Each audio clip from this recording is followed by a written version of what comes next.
Assalamualaikum warahmatullahi wabarakatuh. Selamat pagi Bapak Ibu guru hebat di seluruh Indonesia.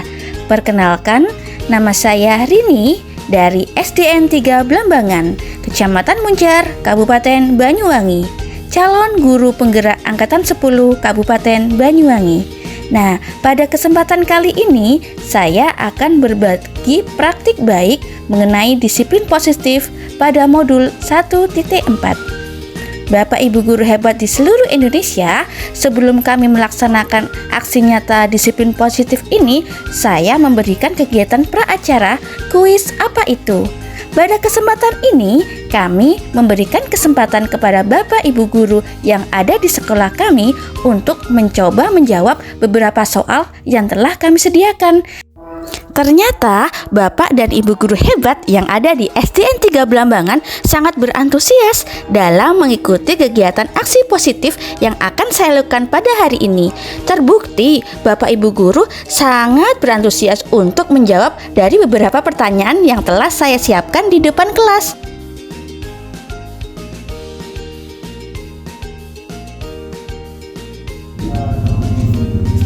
Pada awalnya Bapak Ibu guru bingung apa jawabannya. Namun dengan adanya pemikiran yang real dan pernah dilakukan oleh Bapak Ibu guru dalam proses pembelajaran di dalam kelas, akhirnya Bapak Ibu guru dapat menjawab pertanyaan yang tertera dengan baik dan benar. Meskipun banyak dari Bapak Ibu guru yang pertamanya agak bingung teman-teman. Nah, dengan semangat seperti ini, semangat yang diberikan oleh Bapak Ibu guru dalam respon pertanyaan saya menambah saya sangat bersemangat untuk menyampaikan aksi nyata disiplin positif pada hari itu. Nah, Bapak Ibu guru hebat yang ada di Indonesia, sudahkah Bapak Ibu guru memahami apa sih disiplin positif itu? Ayo kita bersama-sama belajar mengenai disiplin positif sesuai dengan filosofi Ki Hajar Dewantara untuk meningkatkan pendidikan yang ada di Indonesia agar peserta didik kita dapat berkembang sesuai dengan bakat dan minat serta sesuai dengan kodrat zaman dan kodrat alam di dunia mereka saat ini.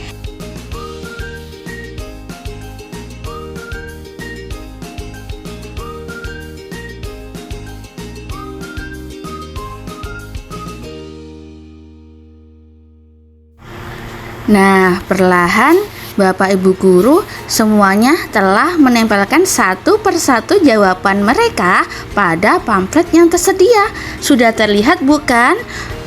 Bahwasanya beberapa pamflet telah berwarna kuning. Itu tandanya berarti Bapak Ibu guru telah menempelkan jawaban atas apa yang ada pada soal tersebut. Nah, coba lihat betapa bersemangatnya Bapak Ibu guru untuk memberikan jawaban pada soal tersebut. Nah, kita cek ya satu persatu. Setelah semuanya tertempel, nantinya saya akan membahas satu persatu dari jawaban yang tersedia untuk kita diskusikan bersama-sama, dan nantinya kita akan ambil beberapa kesimpulan yang nantinya juga akan kita kaitkan dengan materi kita, yaitu disiplin positif.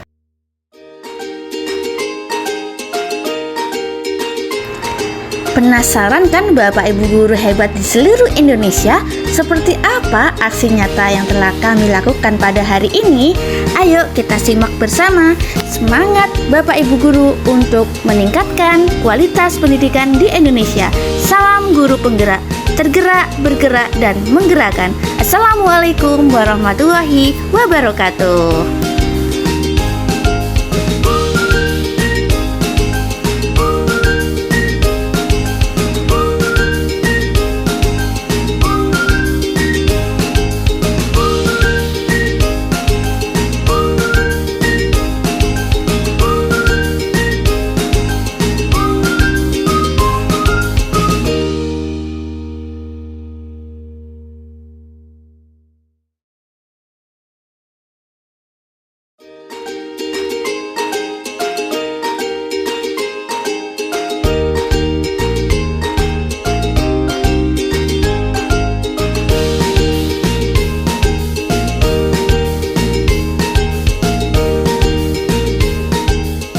Assalamualaikum warahmatullahi wabarakatuh.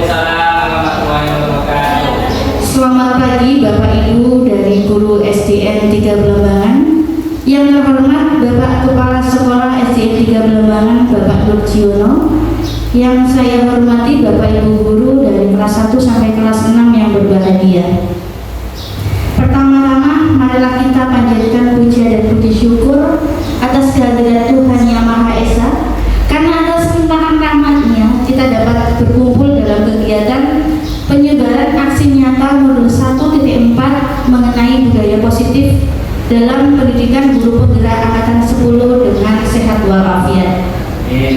Shalawat serta salam semoga tetap tercurahkan kepada junjungan kita Nabi Muhammad SAW, dan semoga kelak kita mendapatkan syafaatnya di yaumul qiyamah. Amin amin ya rabbal alamin. Bapak Ibu yang berbahagia, untuk acara selanjutnya yaitu menyanyikan lagu Indonesia Raya. Kepada Bu Ella kami persilakan. Hadirin dimohon berdiri.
Kepada beliau kami persilahkan.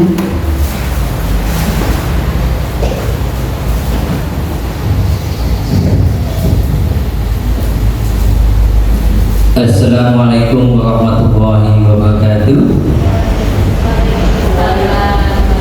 Yang terhormat Bapak Kepala Sekolah SDN 3 Blambangan, Bapak Rujiono. Yang terhormat Bapak Ibu Guru SDN 3 Blambangan, beserta Ibu Rini selaku CGP Angkatan 10, yaitu yang sedang melakukan aksi nyata atau diseminasi tentang budaya positif. Salawat serta salam kita haturkan kepada Nabi besar kita Nabi Muhammad SAW, yang mana telah kita mengharapkan syafaatnya kelak di yaumul akhir. Bapak, Ibu, Guru, di sini saya sangat berbangga sekali karena di sini ada salah satu dari teman kita yang sudah melakukan pendidikan guru penggerak, yaitu Bu Ini, di mana di dalam aksi ini nanti Bu ini akan menjelaskan secara jelas bahwasanya pendidikan itu berbeda antara pendidikan yang lama dengan pendidikan yang baru, maka perlu adanya paradigma baru di sini. Kalau dulu mungkin pendidikannya mengedepankan anak takut, dan di sini kita mendapatkan adalah menyentuh hati yang akan mungkin lebih rinci akan disampaikan ini dalam budaya positif. Sekilas yaitu saya izin menyampaikan tentang budaya positif yang mungkin yang sudah dilakukan di SDN 3 Blambangan dari awal, yaitu penyambutan siswa ketika anak-anak hadir, itu kita bisa menyambut siswa-siswi kita, menyambut kedatangan putra-putri kita, menandakan kita adalah bentuk kasih sayang kita kepada anak-anak, menyambut kedatangan siswa, kemudian melakukan kegiatan pembiasaan seperti sholat duha berjamaah, kemudian sholat duhur berjamaah. Ini adalah sesuatu kegiatan positif, budaya positif yang sudah ada di SDN 3 Blambangan. Maka dari itu perlu kita terus melestarikan kegiatan ini dan terus kita jaga betul. Kemudian budaya positif di sini yang saya pahami di sini adalah ada namanya adalah segitiga restitusi, ya Bu ya. Nah, segitiga restitusi di sini apa di sini? Di mana setiap anak itu pasti melakukan kesalahan.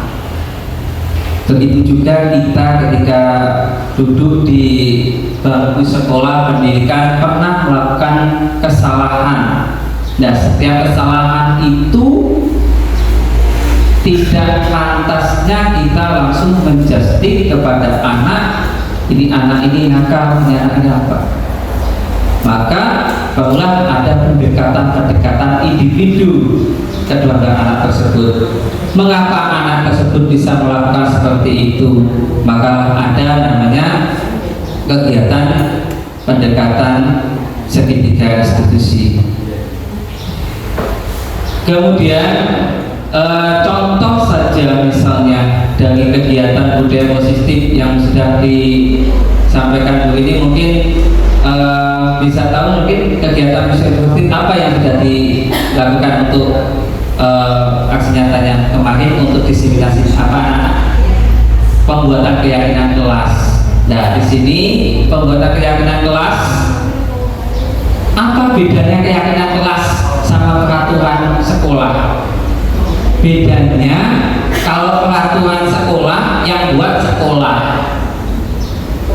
anak mau tidak mau harus melakukan, tetapi kita balik, kita libatkan di sini anak untuk membuat suatu keyakinan kelas, suatu nilai-nilai kebajikan menurutnya itu apa. Jadi sekolah atau kelas lingkungan kecil kita di sini, kelas ini mau dibuat seperti apa? Maka anak dilibatkan untuk membuat peraturan itu. Ketika anak sudah dilibatkan membuat peraturan seperti itu, maka ketika anak melanggar pasti akan tahu, oh ya saya melanggar, kesalahan saya seperti ini. Maka seorang wali kelas akan melakukan sudah melakukan keyakinan kelas apa saja yang dibuat.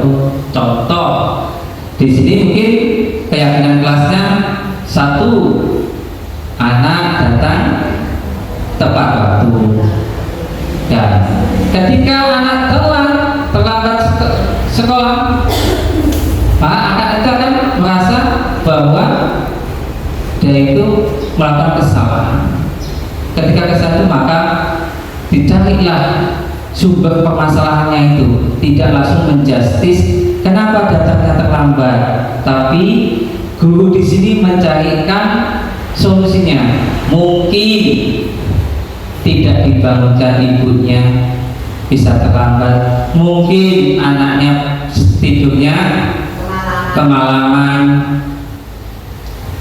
dan kalau terlalu banyak main HP tidak terkontrol, maka cari penyelesaiannya tanpa marah-marah ataupun inilah pendekatan-pendekatan yang diharapkan di dalam segitiga restitusi seperti itu. Mungkin sekilas seperti ini yang bisa saya sampaikan. Teruslah Bapak Ibu Guru SDN 3 Belambangan bisa melestarikan dan menjaga betul pembiasaan positif kita dari awal yang sampai akhir yang sudah baik dan bisa dikembangkan lagi. Saya akhiri, wassalamualaikum warahmatullahi wabarakatuh. Terima kasih atas sambutan yang telah diberikan oleh Pak Jonan. Sambutan yang kedua akan disampaikan oleh manajer praktik pendidikan guru pembelajaran 10 kepada Bapak Wahyu Suwandono.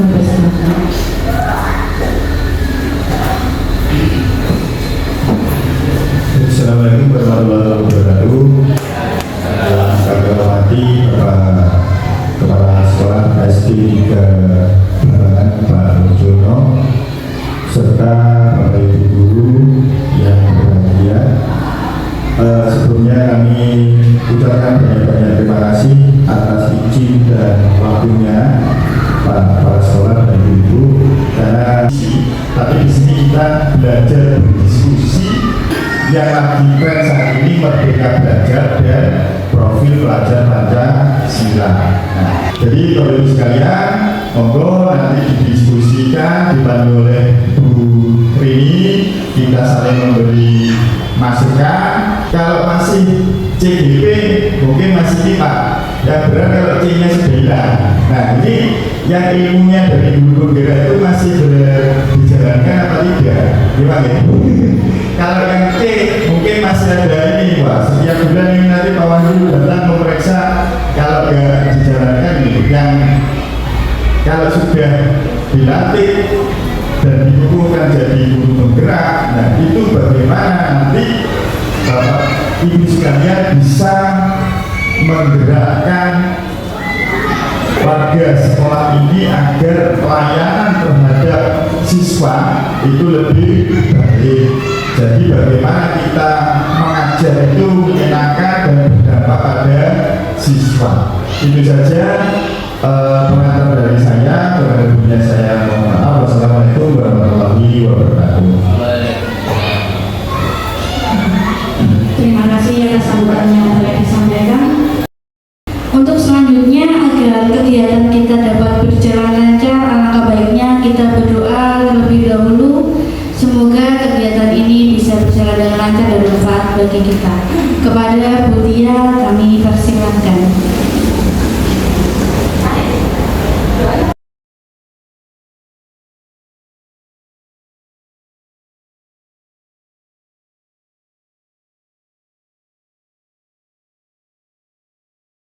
Assalamualaikum warahmatullahi wabarakatuh. Sebelum memulai untuk kegiatan yang berdiri, marilah kita bersama berdoa bersama-sama. Bismillahirrahmanirrahim.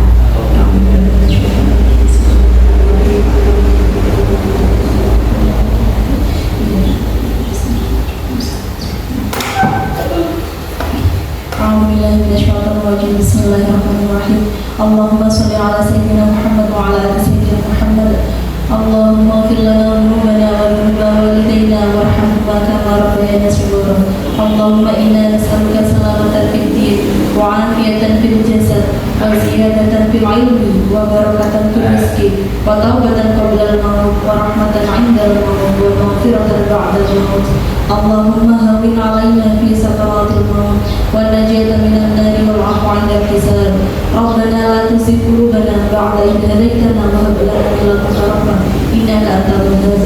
Rabbana zalamna anfusana wa illam taghfir lana wa tarhamna lanakunanna minal khasirin. Rabbana atina fid dunya hasanah wa fil akhirati hasanah wa qina adzabannar. Subhana rabbika rabbil izzati amma yasifun wa salamun 'alal mursalin walhamdulillahi rabbil alamin. Bi barakatil Fatihah.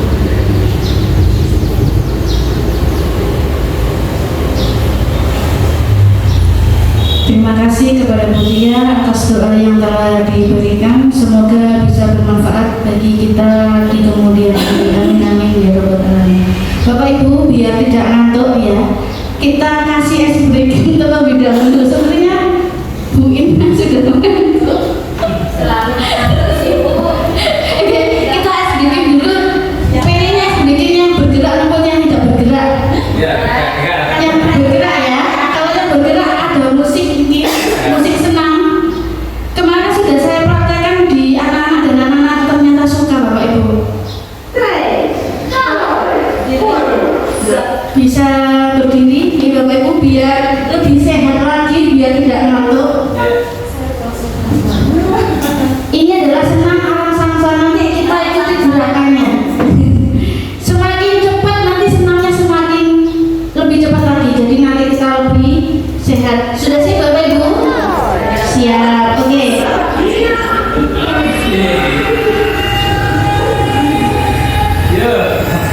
Alam samsa. Aram sang-sang, aram sang-sang, guli-guli-guli-guli-guli, aram sang-sang. Guli-guli-guli-guli-guli, aram sang-sang. Siap-siap Bapak Ibu, ada lebih cepat lagi. 1, 2, 3. Oke. Aram sang-sang, aram sang-sang, guli-guli-guli-guli-guli, aram sang-sang, aram sang-sang.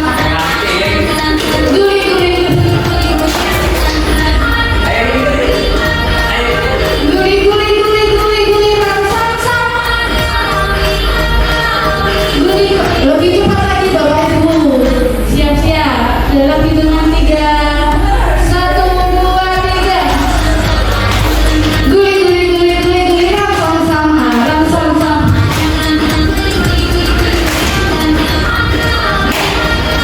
Guli-guli-guli-guli-guli, ram-sam-sam, arafi.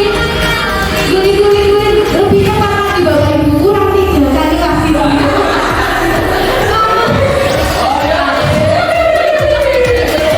Ayo ram-sam, ram-sam-sam.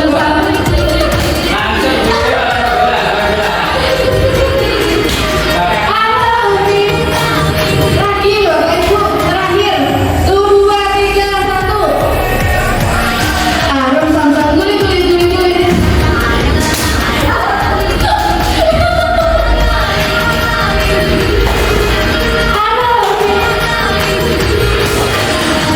Alhamdulillah. Bagaimana Bapak Ibu? Sudah tidak ngantuk? Berkeringat atau buatan? Alhamdulillah. Kalau sudah tidak ngantuk lagi, nah, kalau sudah tidak ngantuk, di sini juga saya punya es breaking tentang makanan Bapak Ibu. Nah, kita coba. Sudah lapar apa belum Bapak Ibu? Belum. Kalau belum nanti kita coba ada es breaking tentang makanan. Nah, es breaking makanan. Kira-kira Bapak Ibu yang bisa menebak langsung menjawab makanan apakah ini? Donat. Kita buka di Bapak Ibu. Apakah benar donat? Bulat-bulat seperti donat. Oh, tidak kelihatan. Ini sering sekali Bapak Ibu makan di sekolah. Kira-kira apa? Betul sekali. Bakso Bu Titin, betul. Kita beri aplaus buat Bu Titin. Oke, apakah benar bakso? Betul sekali. Ini adalah bakso. Sering banget. Siapa yang suka bakso di sini? Semuanya suka bakso kecuali saya sepertinya. Lanjut makanan kedua. Sebelum saya buka, kira-kira apa ya ini Bapak Ibu? SMS Lemak Bumi SMS rujak, mie goreng, sebelah. Kita buka coba. Kira-kira jawaban siapa yang benar? Sudah mulai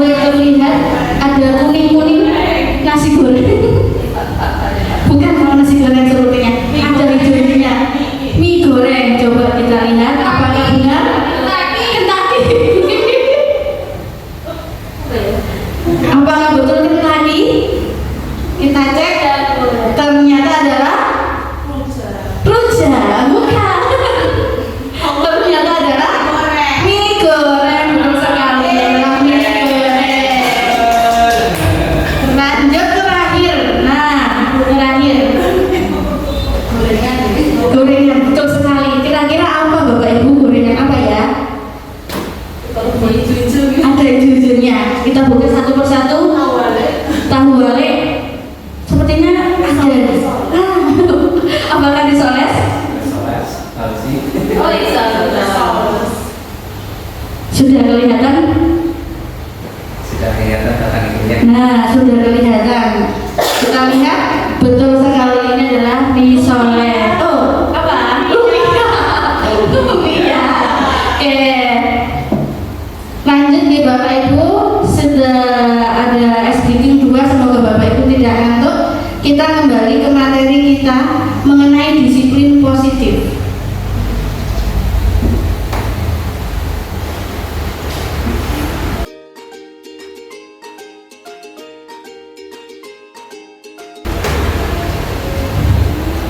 Nah, pendampingan disiplin positif seperti yang sudah disampaikan oleh Bapak Johan tadi, bahwasanya di sekolah kita itu sudah ada beberapa kegiatan yang mencerminkan budaya positif yang dilakukan oleh anak-anak.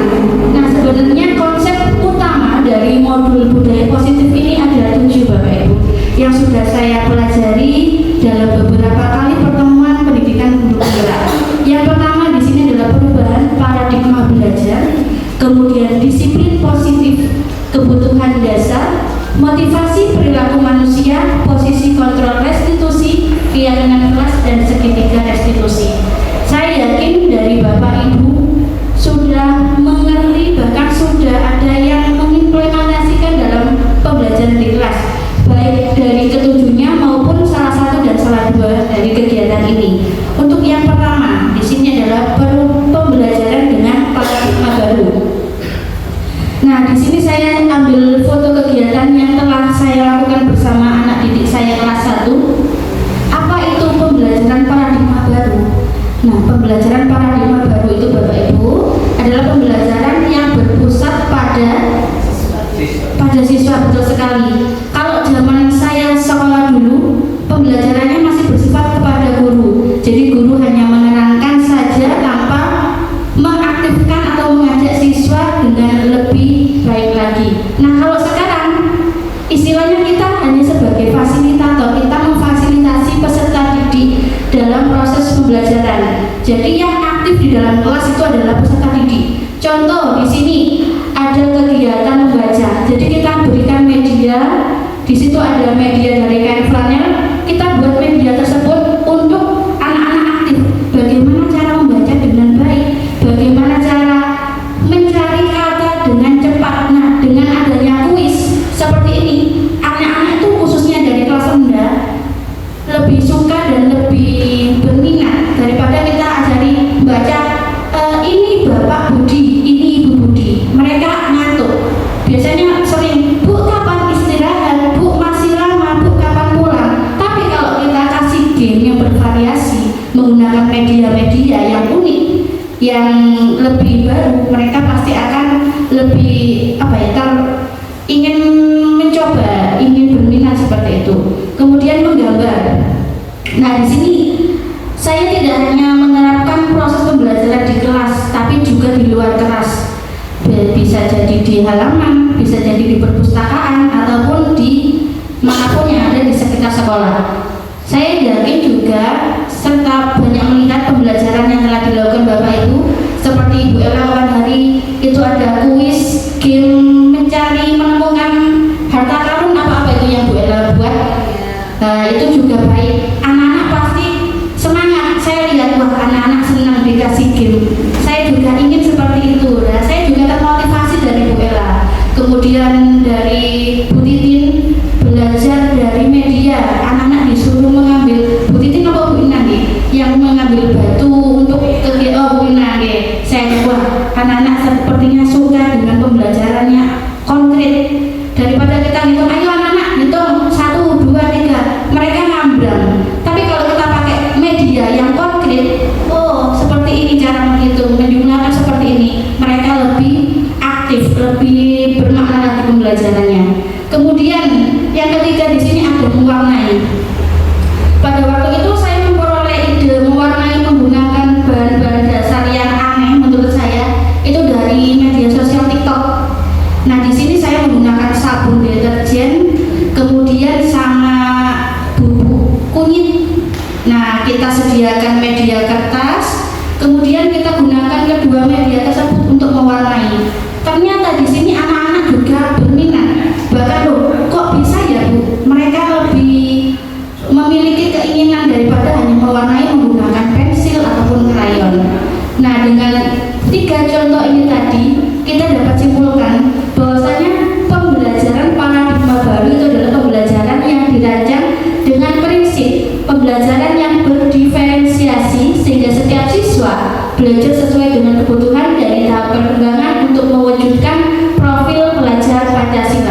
Di sini ada kata diferensiasi. Ada yang tahu Bapak Ibu diferensiasi itu apa? Membedakan, betul sekali, bahwasanya setiap siswa itu memiliki perbedaan bakat dan minat karakteristik. Seperti kita contohkan atau kita ibaratkan siswa itu yang ada di sekolah, kita ibaratkan dengan hewan-hewan yang ada di kebun binatang misalkan. Saya dapat sebuah video ketika saya mengikuti Zoom pada waktu itu, bahwasanya kita ambil contoh burung Bapak Ibu. Burung kemampuannya hanya bisa terbang. Kita tidak bisa memaksakan burung itu untuk berenang. Betul Bapak Ibu ya?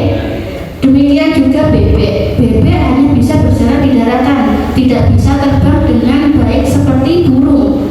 Contoh lagi ada ikan. Ikan hanya bisa berenang. Kita paksakan ikan itu untuk terbang seperti burung tidak bisa.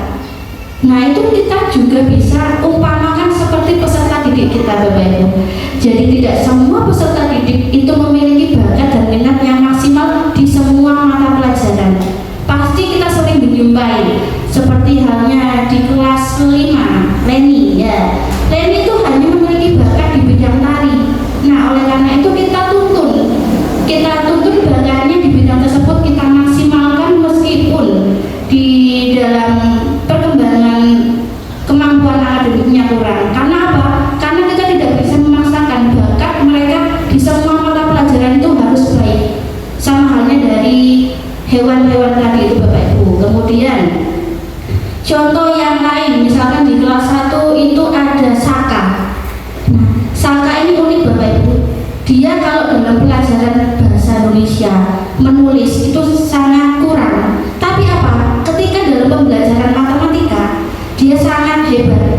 Bahkan belum saya ajarkan perkalian dia sudah bisa. Misalkan 4 kali 5 berapa? Langsung menjawab daripada yang lain. Itu adalah kelebihan dari Saka. Ada lagi kelebihan yang lain, misalkan Felicia. Felicia itu pintar dalam bahasa Inggris. Tapi dalam mata pelajaran yang lain, misalkan gambar, dia tidak bisa. Karena bakatnya hanya di satu mapel. Memang ada beberapa siswa yang memiliki bakat di semua materi itu pintar, contohnya Afrika, tapi kan tidak semua di Bapak Ibu. Jadi oleh karena itu kita harus menerapkan pembelajaran berdiferensiasi. Misalkan pada contoh tema 1 yang pakai tema, misalkan tema kebersihan.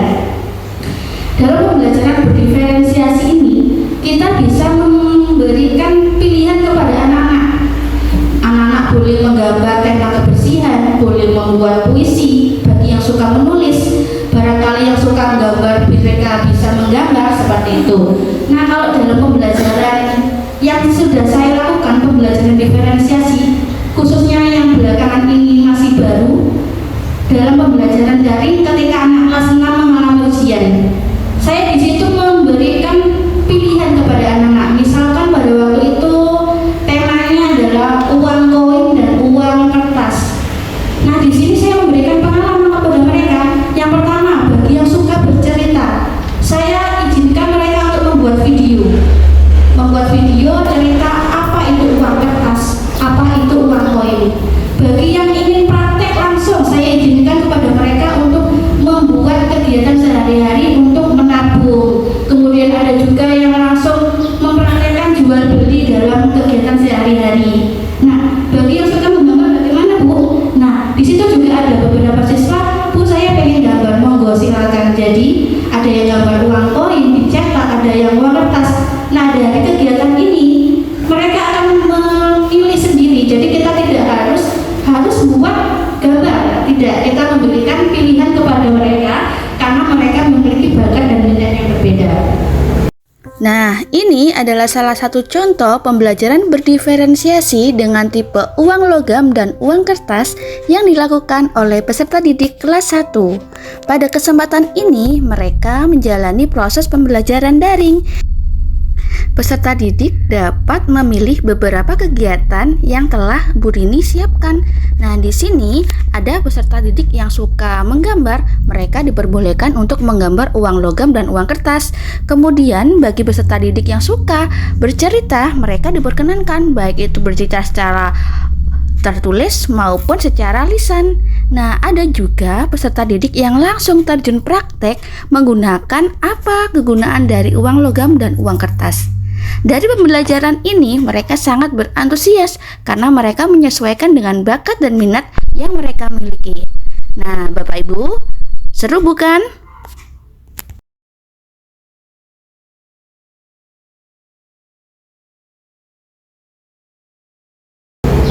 Lanjut, disiplin positif.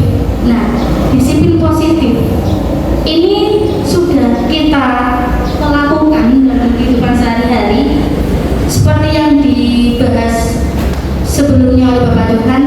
Ada penantian di dalam gerbang, kita menjemput anak-anak, kemudian anak-anak sudah melaksanakan sholat duha, anak-anak melaksanakan sholat duhur berjamaah dan juga istighosah. Itu adalah salah satu disiplin positif.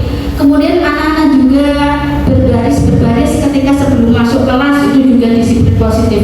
Apa itu disiplin positif?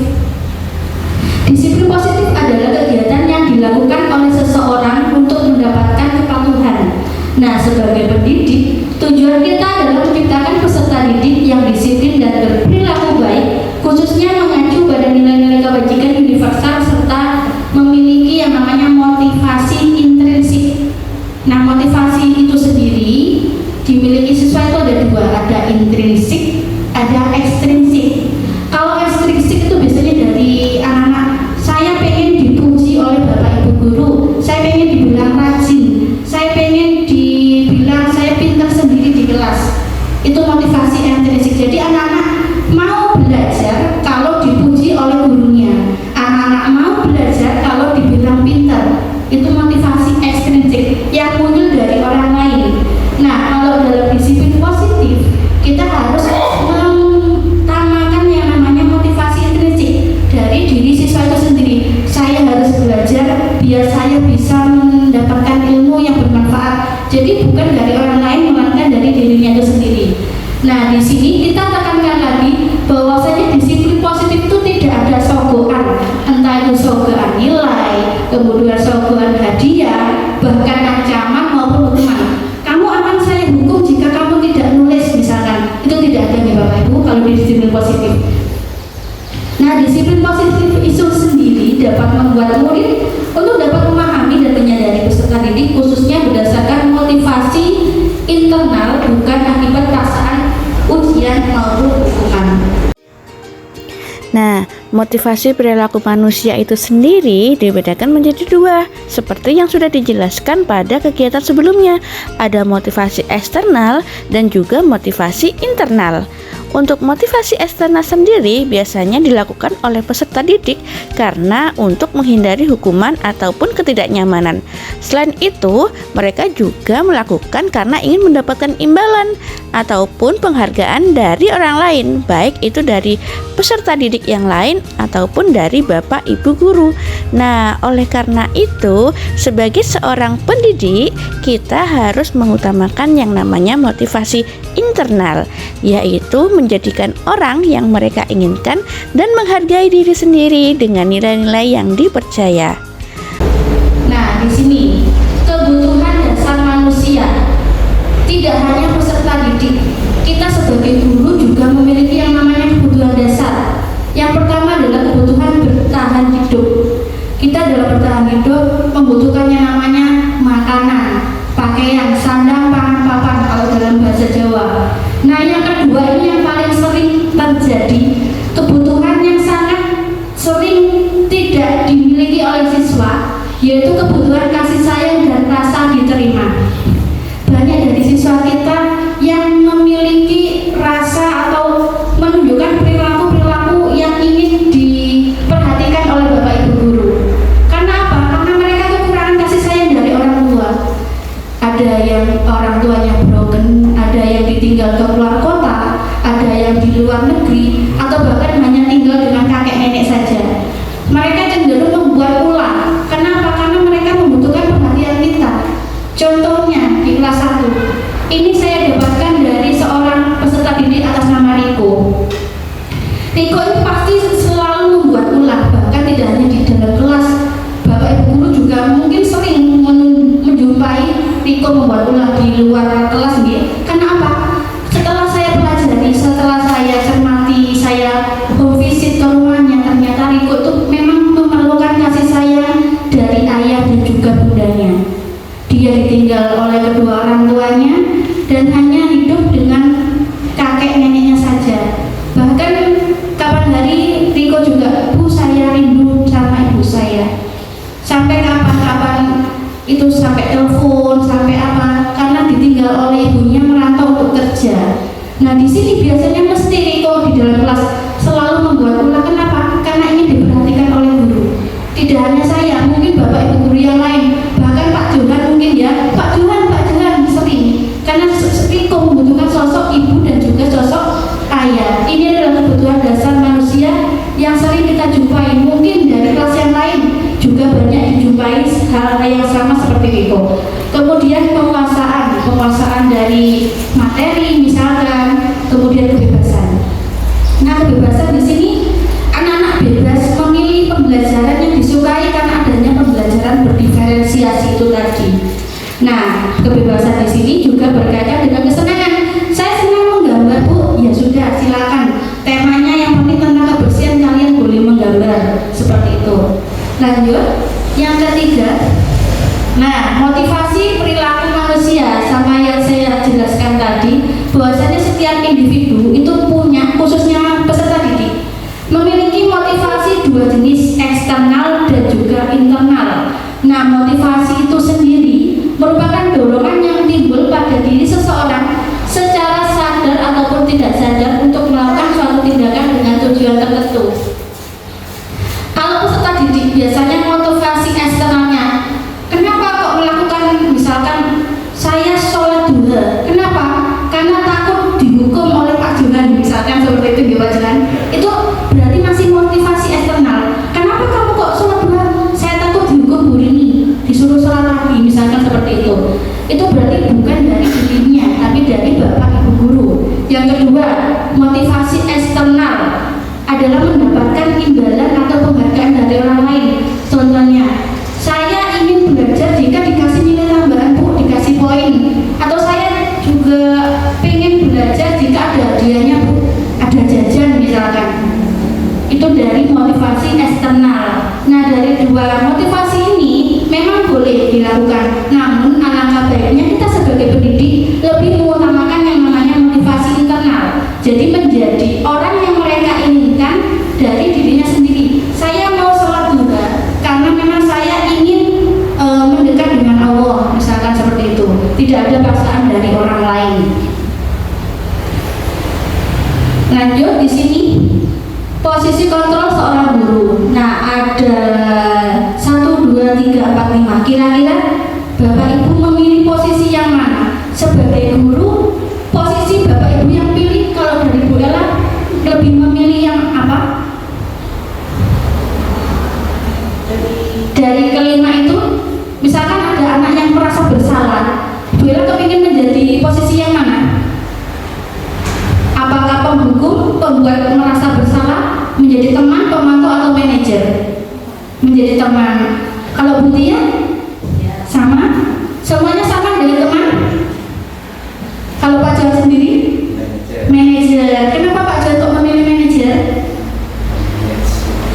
Karena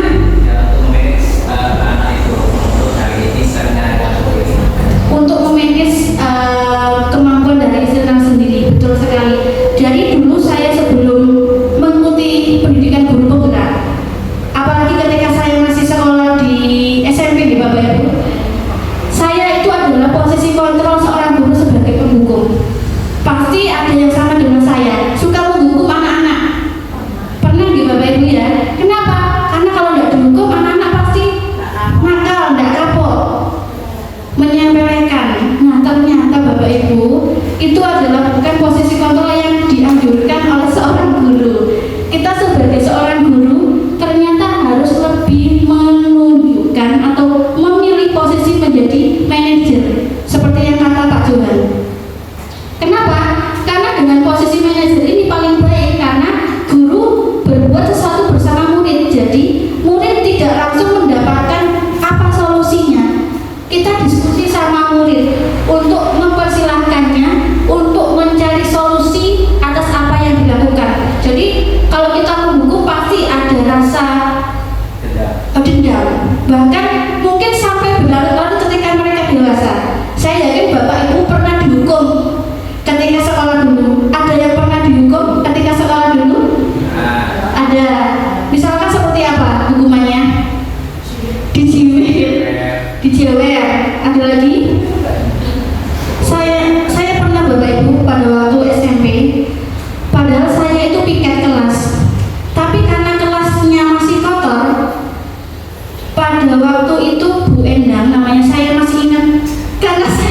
merasa wah hukumannya sangat keras sekali, bahkan membuat peserta didik itu malu kepada teman-temannya.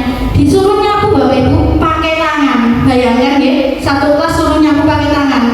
Hukumannya sangat membuat kesan yang mendalam bagi saya, sampai saya ingat bagaimana saya nyapu sampai bersih, sampai kinclong pakai tangan. Padahal bukan salah dari yang piket, karena salah dari satu kelas itu sendiri. Nah dari situ saya ingat, ya Allah, kok tega guru saya seperti itu. Nah ternyata mungkin kita sebagai guru juga tidak merasa ketika saya misalkan di kelas memarahi Riko ataupun memarahi siapa yang nakal Frankie, mungkin mereka juga ada rasa dendam kepada saya. Karena apa? Yaitu tadi posisi yang tidak dianjurkan, kemudian membuat rasa bersalah. Ada teman, pemantau, dan manajer. Yang paling dianjurkan adalah manajer dengan menggunakan yang namanya segitiga restitusi. Apa itu segitiga restitusi? Nah sebelum kita bahas segitiga restitusi, kita bahas dulu yang namanya keyakinan kelas. Nah keyakinan kelas itu apa? Apa bedanya dengan peraturan kelas? Tadi sudah disampaikan oleh Bapak Johan bahwa keyakinan kelas itu dibuat oleh kita seorang guru dengan bersama-sama semua siswa, semua murid. Nah apa saja keyakinan kelas itu bebas Bapak Ibu, sesuai dengan kesepakatan yang diikuti oleh warga kelas yang ada di kelas tersebut. Jadi misalnya kelas 1 dan kelas 2 keyakinannya berbeda, tidak apa-apa, karena kesepakatan juga yang diambil berbeda. Nah bagaimana caranya? Ada 3 langkah. Yang pertama berdiskusi tentang peraturan dan keyakinan kelas. Ini dulu saya terapkan pada awal masuk kelas 1. Mereka saya kasih sebuah pamflet, kemudian saya suruh menulis apa saja yang ingin disepakati, satu persatu maju ke depan membuat keyakinan kelas. Kemudian disepakati yang baik, kita cari kata-kata yang baik sampai kita menemukan 6 keyakinan kelas yang ada di kelas 1. Nah dari ke-6 itu tadi, setelah anak-anak menuliskan di papan tulis, kemudian saya salin pada infografis Canva dan saya catat, kemudian saya tempel di belakang LCD ini. Nah dari keyakinan kelas ini, andai kata anak-anak mendapati atau terdapat kesalahan, kita bisa mengingatkan mereka, kamu melanggar keyakinan kelas yang mana, kamu tidak mematuhi keyakinan kelas yang mana, seperti itu. Saya juga pernah masuk di kelas 2, kalau tidak salah sudah ada keyakinan kelas. Mungkin semua kelas sudah ada dan sudah menerapkan keyakinan kelas. Nah, kita sebagai guru, kita maksimalkan untuk keyakinan kelas itu sendiri berjalan dengan baik. Nah, ini tadi sudah cara-cara pembentukan keyakinan kelas. Lanjut, segitiga restitusi. Nah, andaikan pada saat proses pembelajaran ternyata ada anak-anak yang melanggar keyakinan kelas, apa yang kita lakukan? Kita tidak boleh menghukum. Kalau dalam pendidikan guru penggerak, dulu saya sering menghukum anak-anak, tapi setelah saya mempelajari pendidikan ini, anak-anak kita berikan yang namanya segitiga restitusi. Ada 3 cara segitiga restitusi untuk menyelesaikan masalah. Yang pertama di sini menstabilkan identitas. Yang kedua, validasi tindakan yang salah, dan yang ketiga adalah menanyakan keyakinan. Apa sih tujuannya? Tujuannya yaitu untuk menghasilkan murid yang mandiri dan bertanggung jawab. Kita bahas satu persatu dari yang menstabilkan identitas. Saya ambil contoh yang sering dilakukan atau terjadi di kelas 1. Anak-anak sering datang terlambat sehingga tidak atau bahkan tidak mengikuti kegiatan sholat duha. Saya tanya salah satu siswa kepada Miselia pada waktu itu, kenapa kok Misel tidak ikut sholat duha? Nah, menstabilkan identitas di sini kita sebagai seorang guru memberikan suatu pernyataan. Kita sebagai manusia memang memiliki kegiatan yang bervariasi, tapi setidaknya kita harus mengatur jadwal kita. Atau kesalahan itu memang wajar terjadi setiap manusia, tidak ada manusia yang sempurna. Itu namanya menstabilkan identitas. Tapi kita sebagai murid harus mematuhi jadwal yang telah kita lakukan. Jadi tidak menjustis anak itu langsung salah. Kita arahkan dulu. Kemudian yang kedua, kita memvalidasi tindakan yang salah. Kita tanya, kenapa kok misalnya sampai telat tidak ikut sholat duha? Nah, mereka nanti akan bercerita secara langsung, kemudian di akhir setelah mereka bercerita kita simpulkan dengan yang namanya menanyakan keyakinan kelas. Nah, kira-kira misalkan apa keyakinan kelas yang belum taati. Nah, dari situ mereka akan mendapatkan solusi dari kesalahannya sendiri. Nah, itulah dari tujuan dari segitiga restitusi, menyelesaikan masalah dengan baik dan dengan berkesan tanpa menyebabkan anak-anak itu dendam ataupun jengkel kepada kita sebagai seorang guru. Bahkan mungkin kalau kita marah, kita suruh lari, misalkan kita suruh apa yang berat, mereka pasti aku pegel neng wong iku, aku pegel neng guru iku. Nah, pasti seperti itu anak-anak. Bahkan saya pernah marah di kelas 1 pada waktu itu, mereka tidak nambah nurut Bapak Ibu, malah berontak. Malah mereka seperti ngece-ngece. Oh, ternyata anak-anak kalau dikerasi tidak bisa. Harus kita beri yang namanya segitiga restitusi. Memang sulit, tidak langsung anak itu menjadi baik, tapi ketika kita jalankan secara perlahan, kita sabar, insya Allah nantinya anak-anak akan berubah semakin baik dan semakin lebih baik lagi setiap harinya. Nah, ini ada contoh video dari penerapan segitiga restitusi yang telah saya lakukan beberapa hari bersama peserta didik Miselia.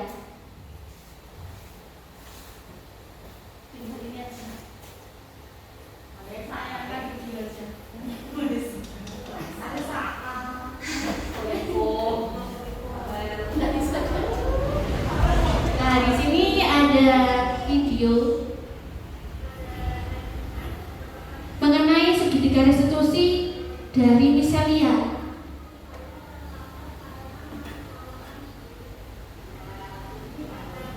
Menstabilkan identitas. Semua orang pasti memiliki kesibukan sendiri-sendiri, namun kita harus mengatur jadwal kita. Itu adalah menstabilkan. Yang kedua, validasi kegiatan yang salah. Kita menanyakan alasannya apa, kok bisa terlambat, kenapa kok bisa tidak ikut sholat duha, seperti itu. Nah, yang terakhir, menanyakan keyakinan kelasnya. Ayo, ingat apa enggak keyakinan kelas yang kita sepakati? Kira-kira kamu tidak mentaati keyakinan yang mana? Seperti itu. Nah, dengan demikian mereka akan menemukan solusinya sendiri. Oh, berarti saya harus datang lebih pagi, Bu. Saya harus sarapan lebih pagi. Saya harus lebih baik lagi untuk mengatur jadwal. Nah, mereka sendiri yang menemukan dari solusi permasalahan mereka itu tadi. Nah, di akhir kita juga harus mengapresiasi apa yang telah dilakukan oleh anak peserta didik kita, sehingga mereka, oh, kegiatan yang saya lakukan, solusi yang saya lakukan ternyata diapresiasi. Bapak Ibu guru senang, maka mereka juga akan bersemangat. Seperti itu. Bisa nggak Bapak Ibu menerapkan segitiga restitusi? Bisa, insya Allah bisa, karena mudah, cuma 3. Bu Ella sepertinya sudah paham, sudah senyum-senyum.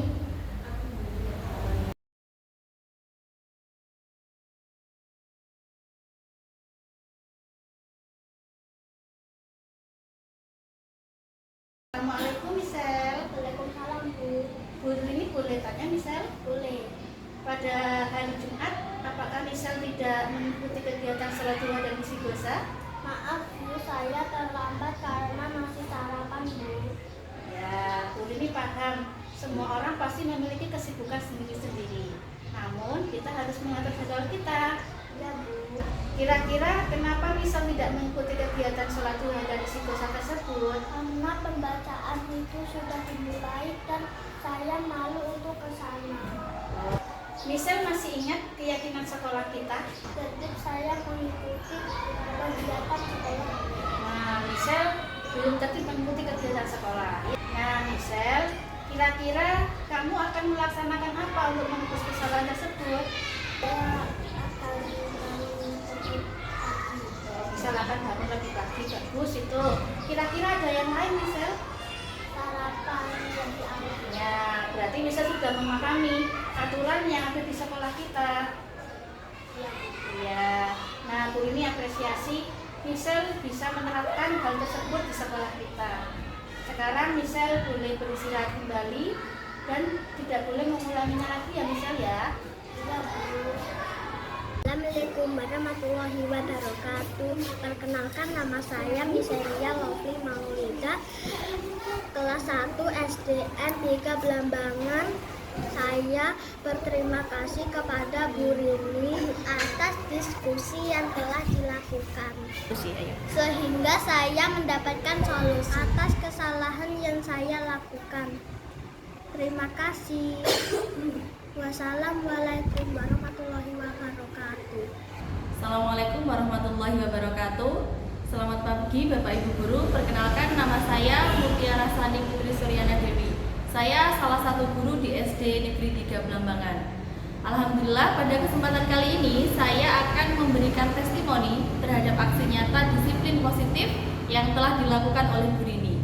Saya mendapatkan banyak sekali ilmu dan juga pengalaman baru mengenai materi tentang disiplin positif, khususnya untuk diterapkan pada proses pembelajaran, sehingga nantinya dapat tercipta suatu proses pembelajaran yang bermakna. Di antaranya yaitu penerapan segitiga restitusi, kemudian keyakinan kelas, dan lain-lain.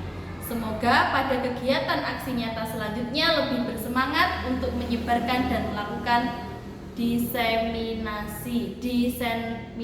Terima kasih. Wassalamualaikum warahmatullahi wabarakatuh.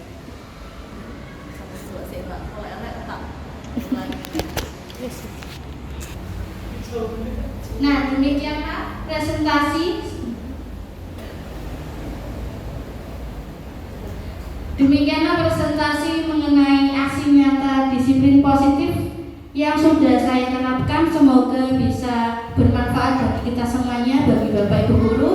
Saya berharap Bapak Ibu Guru dapat mengimplementasikan kegiatan ini dalam kehidupan sehari-hari di kelas, mulai dari disiplin positifnya, keyakinan kelasnya, kemudian segitiga restitusinya.